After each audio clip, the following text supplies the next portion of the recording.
Olá, dando continuidade à nossa resenha sobre ponerologia, Psicopatas no Poder, de Andrew Lobachevsky, há uma sugestão que ele tece mais ao final do livro.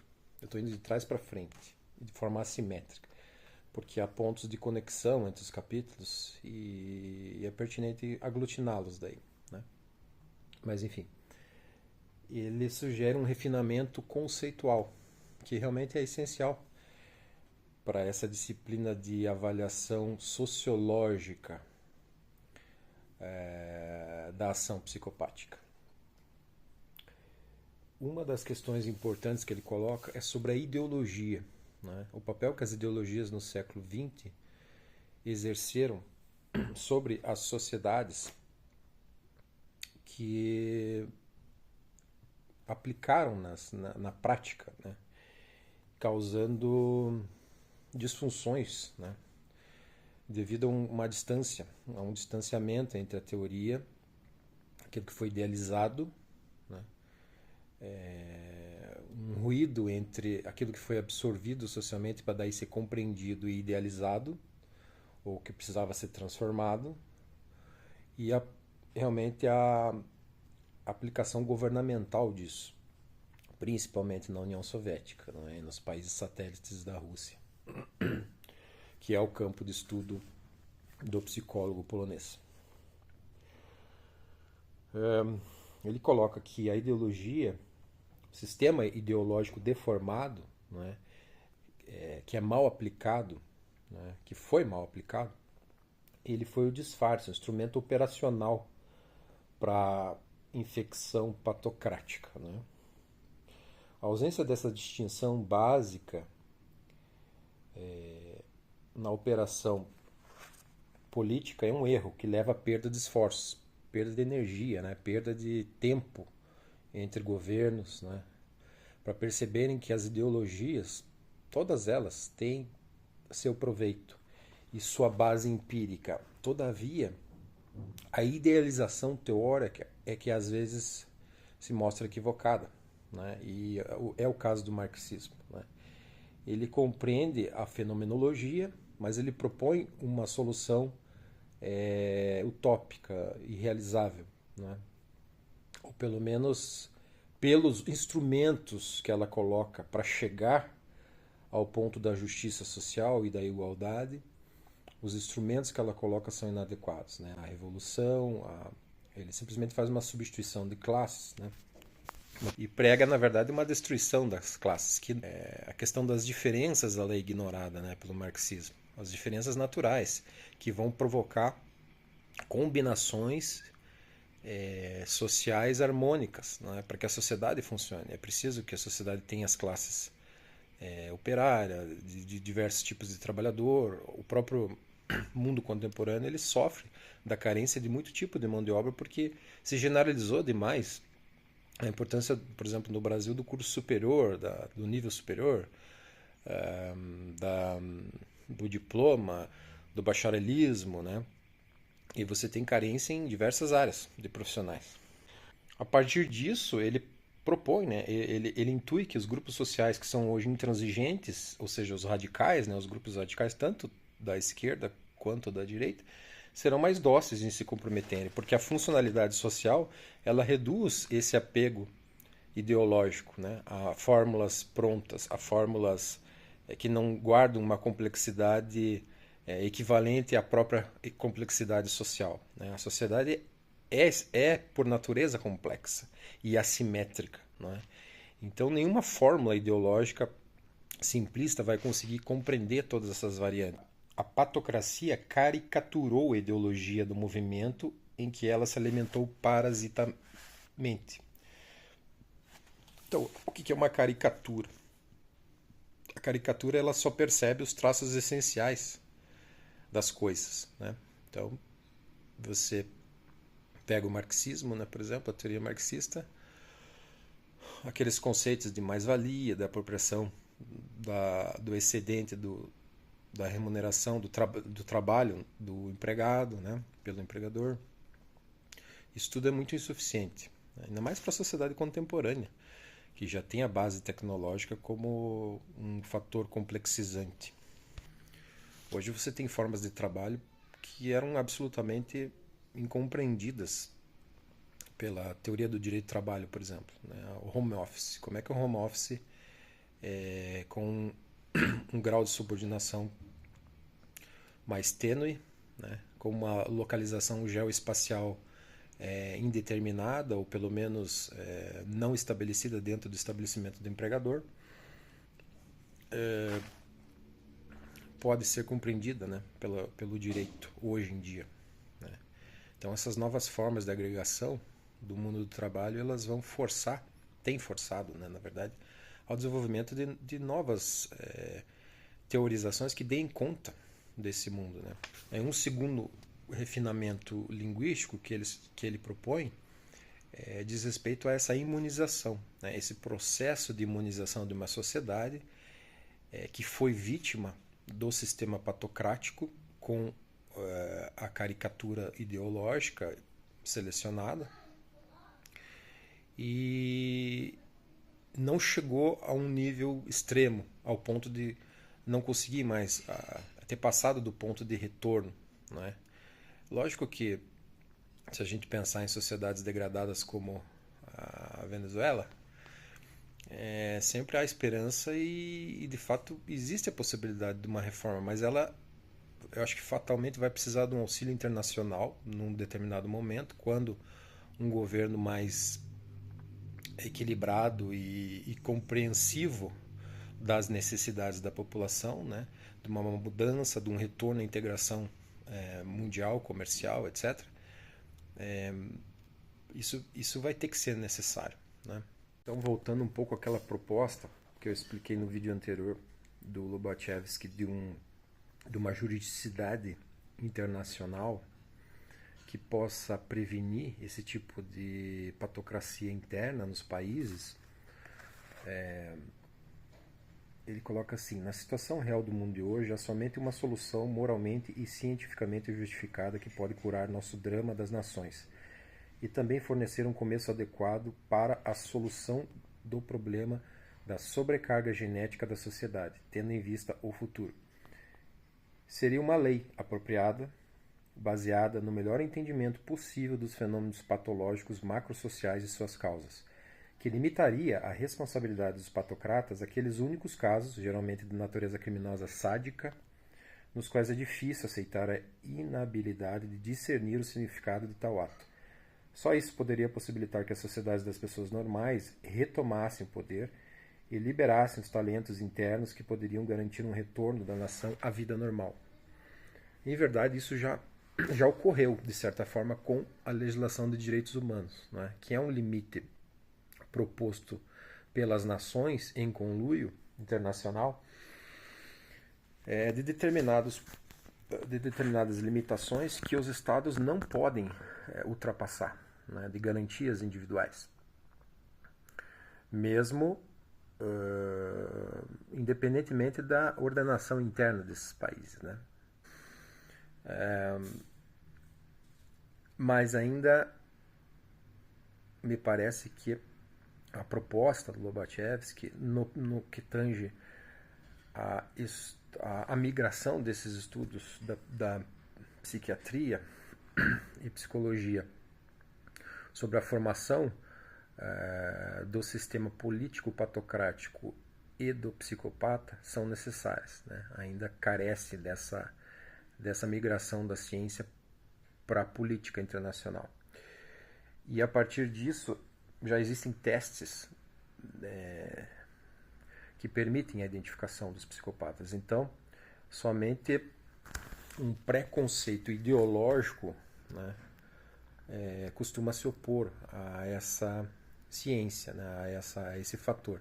No Brasil, inclusive, a doutora Hilda Morana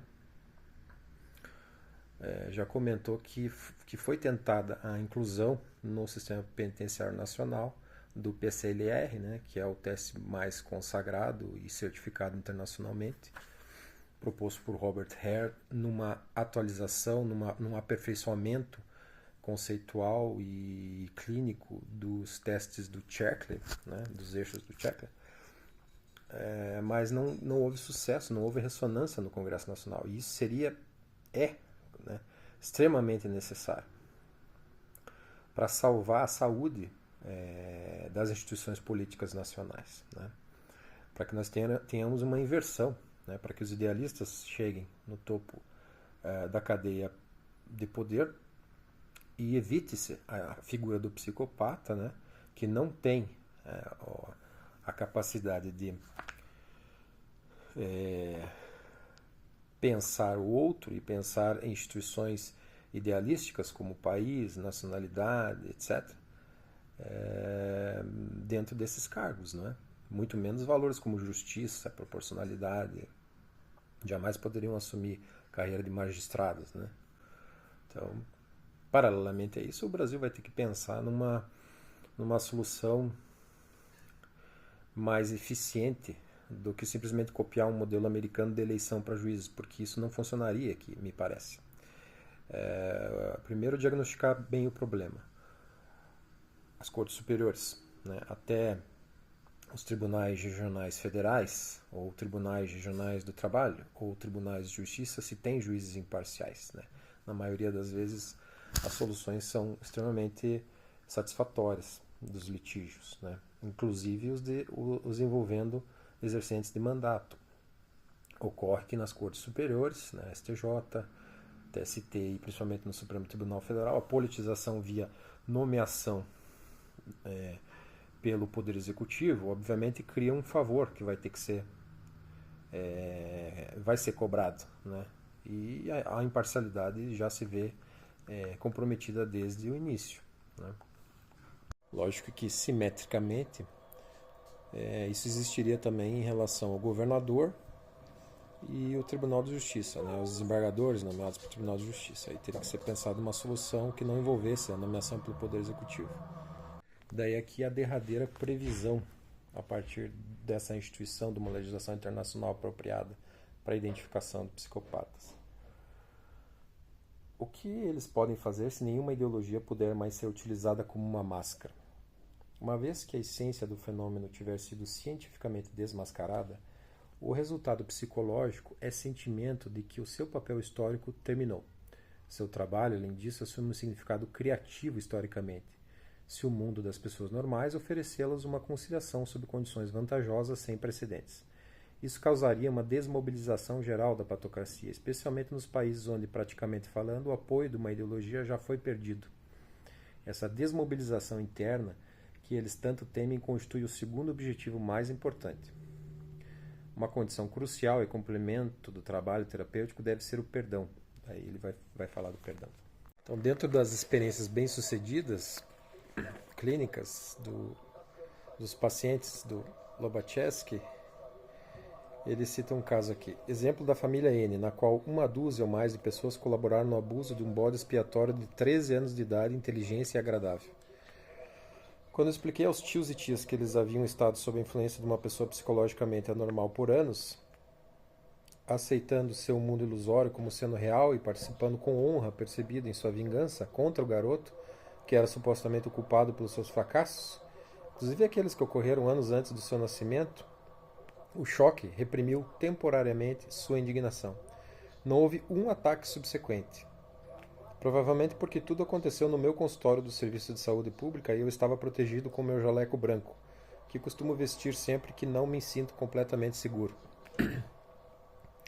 Eu sofri somente ameaças verbais. Uma semana depois, contudo, eles começaram a retornar, um por um, pálidos e em um estado lastimável.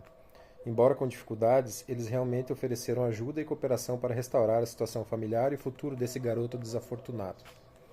Então, sobre esses casos bem-sucedidos, ele coloca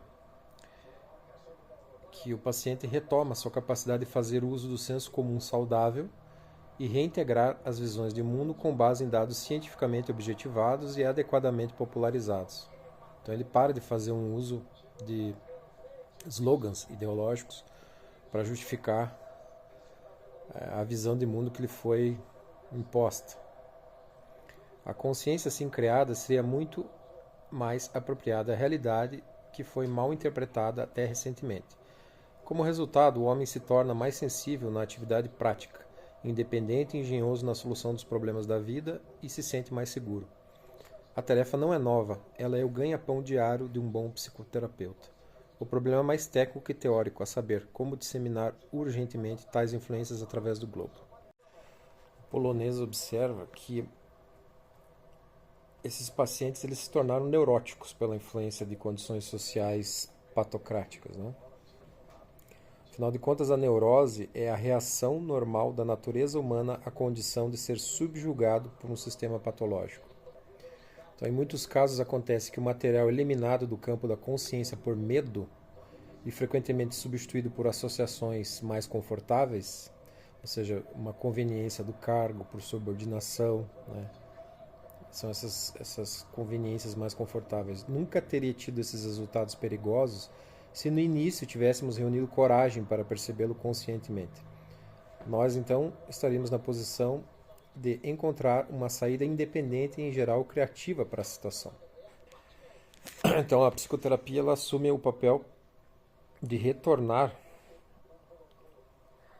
à consciência o que tem lotado no seu inconsciente, ou no seu subconsciente, reprimido por um esforço constante e doloroso, não é? Por causa do medo que tem de encarar a verdade desagradável de frente, dos atos que estão sendo cometidos, né, das atrocidades. Um grande esforço terapêutico somente pode ser efetivo uma vez que façamos com o controle honesto da consciência moral, moderação de palavras e consideração na ação. A ponerologia mostrará a sua utilidade prática no cumprimento dessa tarefa. As pessoas e os valores desenvolvem-se na ação. Então, uma síntese dos ensinamentos morais tradicionais e essa nova abordagem naturalista somente podem ocorrer com o comportamento racional. E ele alerta novamente: a patocracia sempre encontrará uma resposta positiva se algum país independente for infectado com o avanço do estado de histeria, ou seja, o transtorno acoplativo.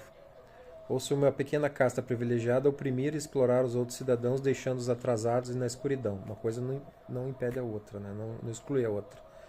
O fenômeno histérico social e a classe, geralmente é assim, né? A classe autoritária é uma casta privilegiada que faz uso do poder para subjugar todo um povo, uma maioria. Ele reconhece que a medicina tradicional se mostrou inadequada para o tratamento da psicopatia coletiva, sociológica, né? E óbvio que isso vem da experiência clínica, porque se o psicopata, os problemas que ele cria estão no âmbito interrelacional, é óbvio que o confronto analítico não vai ser suficiente. Até porque o psicopata é mitomaníaco, ele vai mentir muito antes de... É um trabalho bastante árduo da terapia cognitivo-comportamental hoje em dia para chegar nos interesses do psicopata, nos interesses mesquinhos e ainda conseguir uma negociação. No Brasil, o exemplo das delações premiadas da Lava Jato me parece um exemplo bem interessante e óbvio de alguns psicopatas que não tinham problema nenhum em delatar os crimes que cometiam e que participavam em troca de benefícios de pena, ou seja, uma abordagem, uma interpretação, uma visão estritamente utilitária da coisa.